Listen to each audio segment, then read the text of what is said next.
చాలా రోజుల తర్వాత ఒక మగాణ్ణి చూస్తున్నావు కదా. మగాడా? ఎవడు పడితే ఆడు మగాడు అనుకోవడం కాదు, ఇంటి పేరు కాదు, ఊరు పేరు కాదు, బై బర్త్ బ్లడ్ లో ఉన్న కొడక.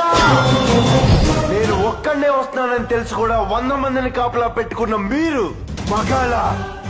డబ్బు కాసుపడి పదవి కాసుపడి నా అన్న వాళ్ళని వెన్నుపోటు పడి చంపావు. నువ్వు మగతనం గురించి మాట్లాడుతున్నావు.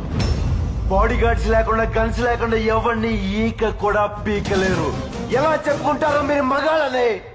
రేయ్! మీరు నిజంగా మగాళ్ళే అయితే మీకు 5 నిమిషాలు టైం ఇస్తున్నాను. గన్స్ కత్తులు లేకుండా నన్ను చేతులతో కొట్టి చంపేయండి. ఒక్కడొచ్చినా సరే, ఒకేసారి అందరూ కలిసి వచ్చినా సరే, నేను ఒక్క దెబ్బ కూడా తిరిగి కొట్టను. నన్ను చంపేయండి. మిస్ అయ్యిందా? 6వ నిమిషం నుంచి నేను కొట్టడం మొదలెడతా. ఒక్కొక్కడిని ఒకే దెబ్బకి చంపేస్తా. రెండో దెబ్బ ఉండదు. రాయ్, నిన్ను నీ కొడుకుని మాత్రం కుక్కను కొట్టాడు కొట్టి చంపేస్తా. మా నాన్న మీద రండ్రా.